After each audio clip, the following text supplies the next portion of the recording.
Hi friends, I'm Isaac, the children's pastor at Trevecca Community Church, and we are so glad you are joining us today to discover what God has to say for us. Each week we'll be streaming our service live from the sanctuary just for you. Come along with us as we discover who God is and what God has to say for us. Matthew 10:40 through 42. Whoever welcomes you welcomes me, and whoever welcomes me welcomes the one who sent me.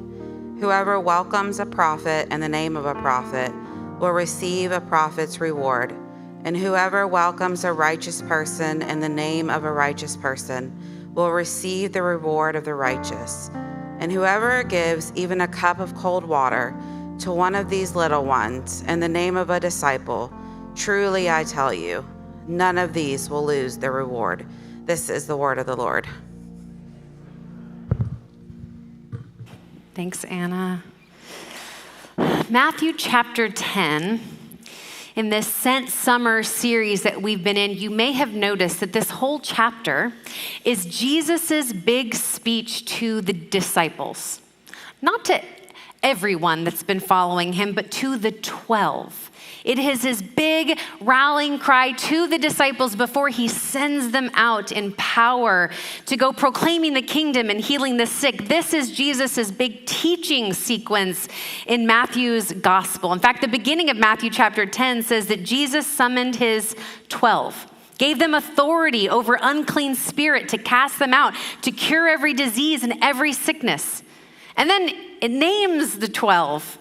These are the names of the 12 apostles. First, Simon, also known as Peter, and his brother Andrew, James, son of Zebedee, and his brother John, Philip and Bartholomew, Thomas and Matthew, the tax collector, James, son of Alphaeus and Thaddeus, Simon the Canaanian, and Judas Iscariot, the one who betrayed him. They were all there. All 12 were there as Jesus is teaching them and preparing them to be sent out. It kind of makes me think a little bit, I don't know about you, what some of your favorite big speech moments in movies are. You know, the big speeches. Those rallying speeches before everybody charges out. I think about some of those big speech moments. One of my favorites, Remember the Titans. You know, remember the Titans, right? Where Coach Boone is standing in the misty field of Gettysburg and addresses the racism that's been keeping his team from being a team and being united, and everything changes after that speech in that moment. Of course, there's Braveheart, right? I mean, who can forget William Wallace as he's leading this outnumbered group of Scottish troops and says, they can take our lives, but they will never take our... Oh, you remember it. You've seen it too. There's Aragorn in Lord of the Rings, Return of the King, right? Am I right? Standing at the Black Gate. And this is when he says, today we stand, right? Although I'm going to be honest, my personal favorite is Katniss Everdeen in The Mockingjay. When she says, if we burn, you burn with us, right? Oh, those are some awesome moments. Jesus' speech in Matthew chapter 10 is not one of those moments. I like to imagine that it is. I like to imagine that Jesus teaches the disciples about going out and how it's all going to happen and unfold. And that after he's done, no questions asked, like, let's go, Jesus. But when you look at what he's just taught them in Matthew chapter 10, here's kind of an overview of what he teaches the 12 disciples. He tells them to go out and proclaim the kingdom, which that's awesome. Yeah, let's go, Jesus. He tells them to cure the sick and raise the dead, cleanse the lepers, cast out demons. Okay, I mean, cool. Gonna need some help with that for sure. But then he says to take nothing with you, no debit card, no extra set of clothing, like take nothing with you, no cash on hand, take nothing with you. And just enter into any town hoping to be welcomed, like hoping that other people provide for you and feed you and house you. Go in like sheep among wolves. I've got a few questions, Jesus. And he says, now you should just expect that you are going to be dragged before the authorities and questioned, probably thrown into prison. Just go ahead and put that in the weekly planner. That's definitely going to happen. He tells them to expect persecution and slander. People are going to persecute you. They're going to lie about you. They're going to say really awful things about you. He tells them that people are going to want to kill them, but don't be afraid because, they can only kill your body, right? But that's the one I'm worried about, Jesus. Right? He says that I come not to bring peace, but a sword, and says that even families are going to be divided against each other. Oh, Jesus, I've got some questions. He tells them that you need to lose your life in order to find it. Whew. I just have to imagine that after all of this and the passage that Anna read, that is the very last paragraph in this whole chapter that is teaching the disciples how to go out and to be sent. I just have to imagine, and my imagination can run wild sometimes, but I just have to imagine that after that whole long teaching segment, and before we get to that last paragraph that Anna read, that whoever welcomes you welcomes me, that maybe there was a Q&A session. Does anyone else think that just maybe there was a Q&A, that maybe a few of the disciples had some questions, or some feedback, Jesus? Would you take some feedback, right? I just wonder if some of these disciples, who we know are opinionated people, I wonder if there was some give and take, back and forth, before we get to that very last paragraph. And so it makes me wonder if there was a Peter-like question that might have been asked that day. A Peter-like question like, hey, Jesus, but what if they won't listen to me? Jesus, I am so ready to die for you. I'm cool with that whole if they kill your body, no problem. I am here for you. You know that I'm your man. I will die for you, but no one ever listens to me. They treat me like I am just a roughneck fisherman with no respectable training, and I'm sick of it, Jesus. There are so many people out there who talk better than I do and have a bigger following than I have, and I'm not an influencer, Jesus. I've got no following, but I will be your loudest preacher. I promise you, but they've got to listen to me. Jesus, what if they won't listen? Just imagine Jesus responding to Peter and saying, Peter, it's not about you. Whoever welcomes you welcomes me. And whoever welcomes me welcomes the one who sent me. And so then I wonder, what about an Andrew-like question? I wonder if an Andrew-like question is something like, what if they don't trust me? Listen, Jesus, I know you trusted me when no one else did. None of the other teachers wanted me to be their student, but you, Jesus, you called me and you trusted me. But when you're not around, no one else seems to trust me. And there's a lot of mistrust among the religious zealots these days.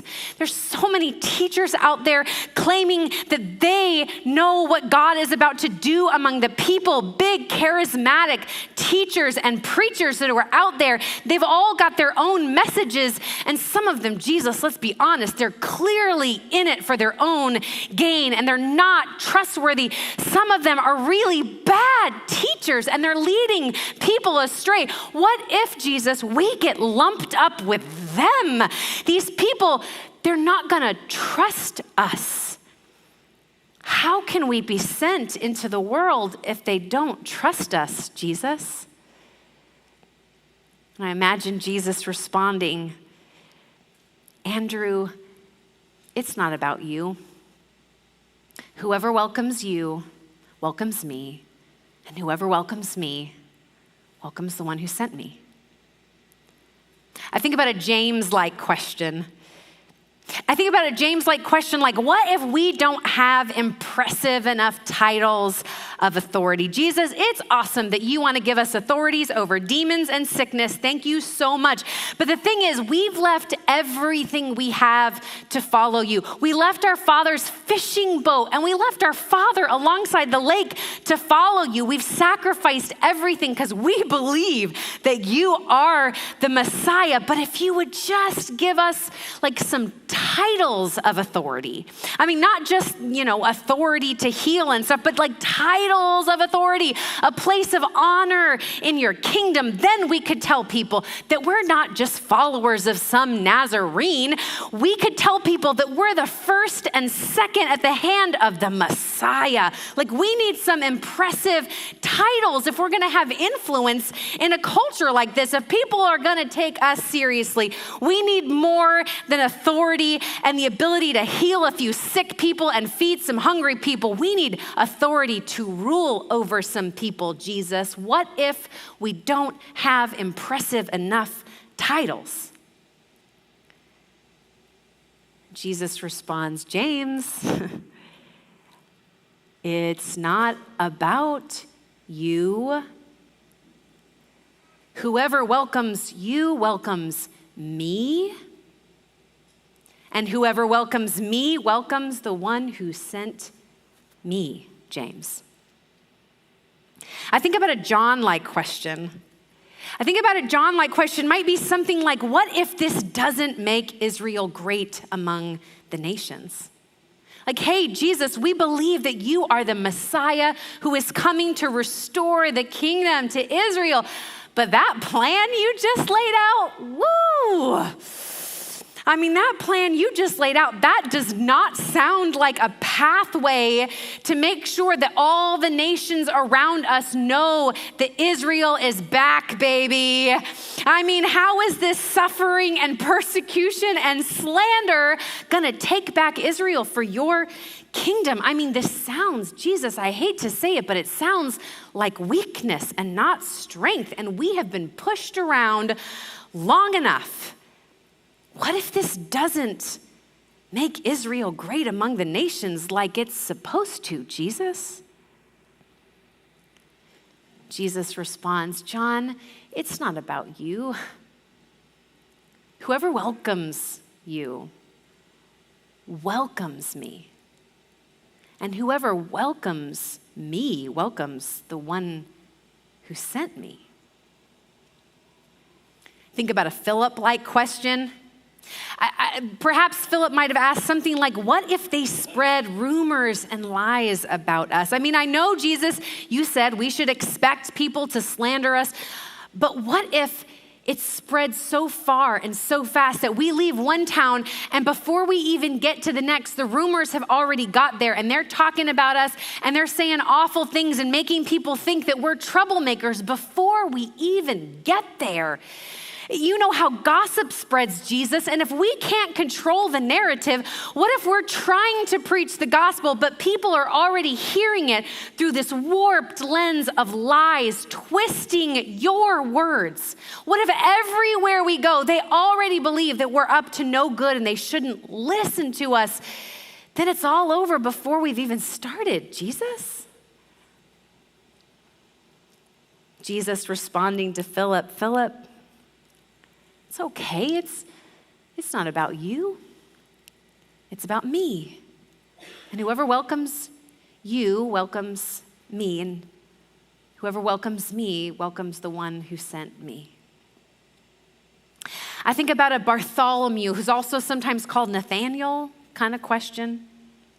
What if they won't respect followers of a Nazarene? Isn't that such a Nathaniel question? Like, hey, Jesus, I know that I was convinced when I said, how can anything good come of Nazareth? I'll admit I was wrong because I met you and I've seen the power that you have, Jesus, but you're not coming with us on this journey. And if all people know about you is that you're this guy from Nazareth from the wrong side of the tracks, I mean, no offense to your hometown, but Nazareth is a pretty polarizing place, Jesus. And And what if they get the idea that we're associated with the wrong kind of people? I mean, what if they just won't respect people who follow Jesus, the Nazarene?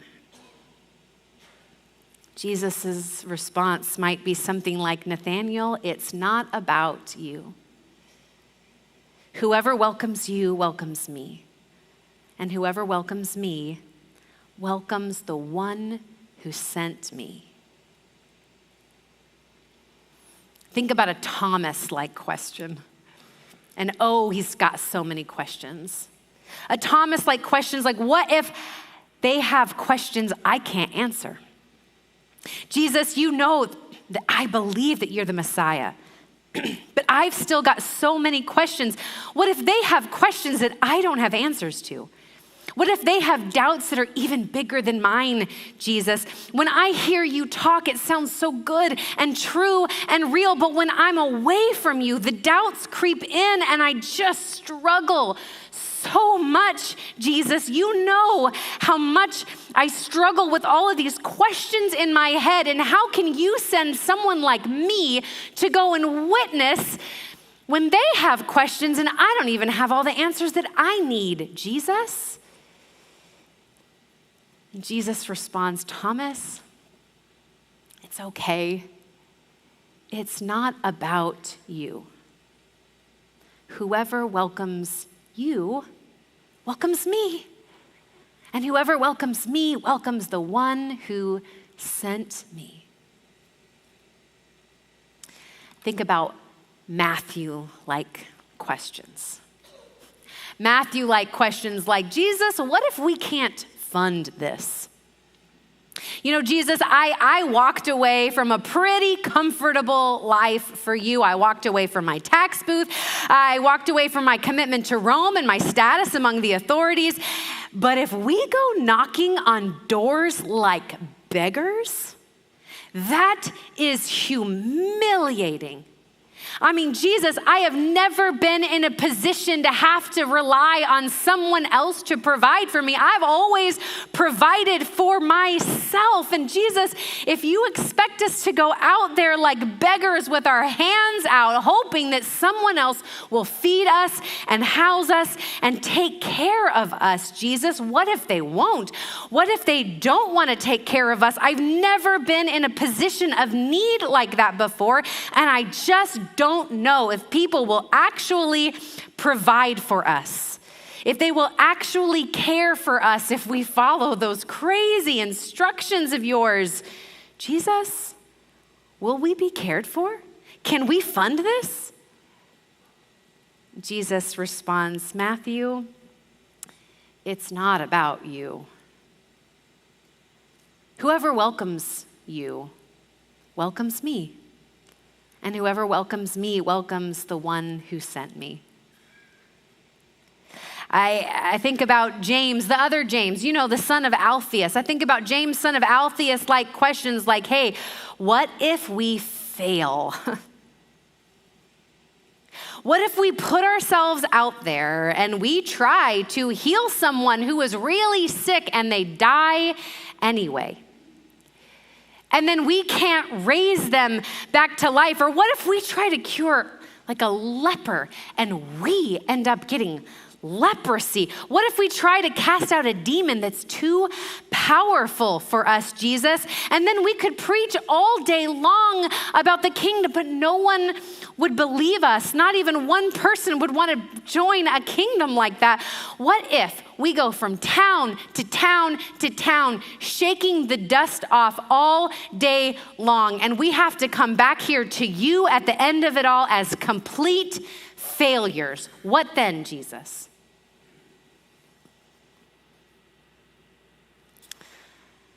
Just imagine Jesus saying, James, it's not about you.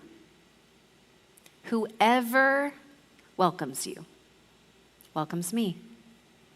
And whoever welcomes me welcomes the one who sent me. Think about Thaddeus type questions. You know Thaddeus, right? I mean, you know Thaddeus. Think about Thaddeus type questions like, what if we are welcomed by the wrong kind of people, Jesus? We've spent so much time with you, Jesus. Like us 12, we get it. We get what you're doing here and what your kingdom is all about. We really get it. But what if we go out there and somebody opens their doors to us and welcomes us in who's the wrong kind of people and they don't get it like we do? I mean, what if they're willing to welcome us and they're even really into hearing about you and they say they want to be Jesus followers and they're out there telling people about Jesus and they start wearing their "what would Jesus do" wooden bracelets, but they don't really get it. And so they try to make it seem like the kingdom of God is something that it's not. Like, what if there are people out there who are cozied up with the Roman Empire and don't have any problem with it, but they want to welcome us into their home and start talking about Jesus? What if there's people who don't care about the poor who want to welcome us into their home and they think they get it, but they don't?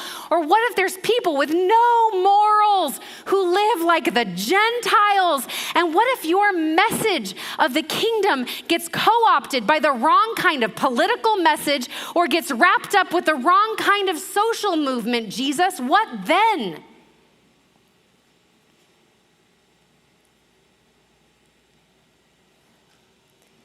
Thaddeus, it's not about you. Whoever welcomes you welcomes me. And whoever welcomes me welcomes the one who sent me. A Simon of Canaan question might be something like, what if this is just too hard? I mean, Jesus, I would do anything for you. I really want to be able to do anything for you, Jesus, but this just sounds really hard.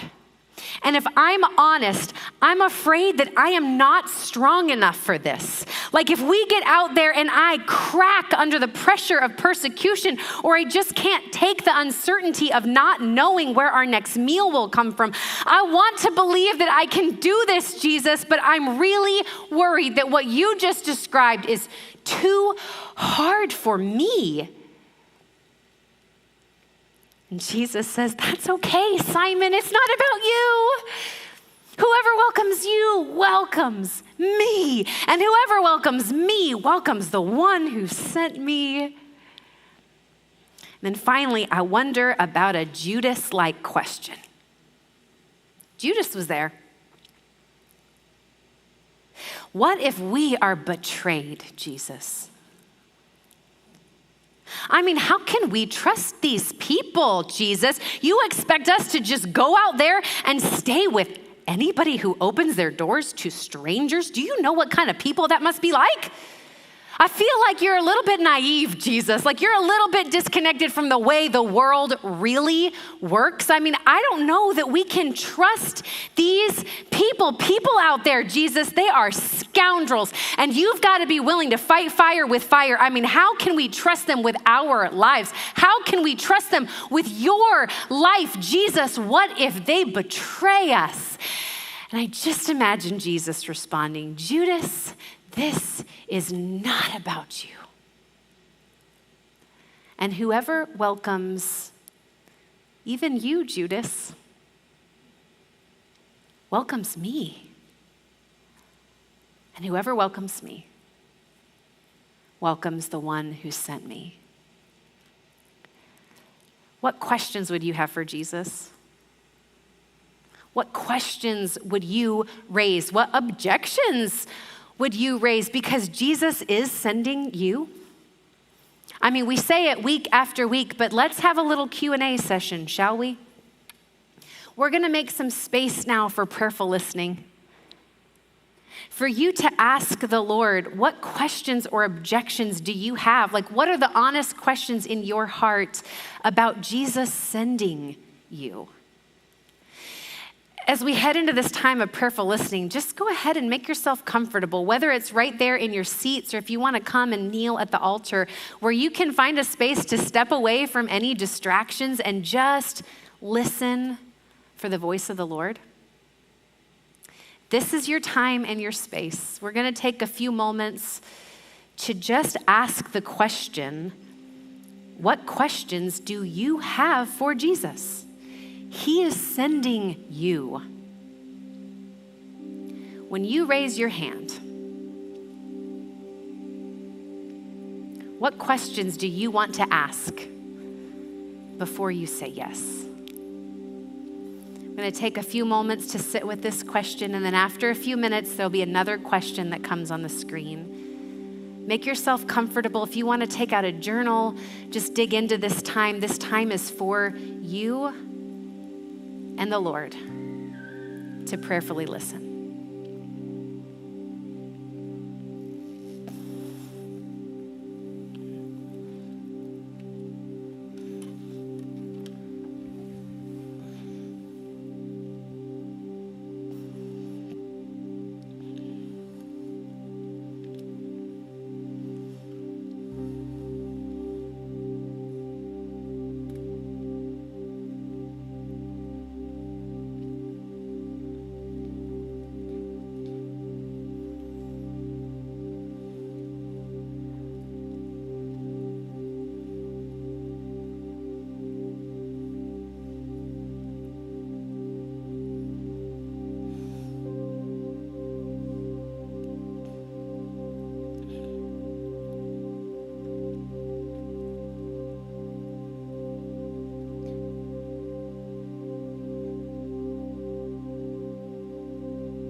But now, would you receive a blessing that you can carry with you wherever God might send you? And surely God will send you to the places where only you can go carrying blessing.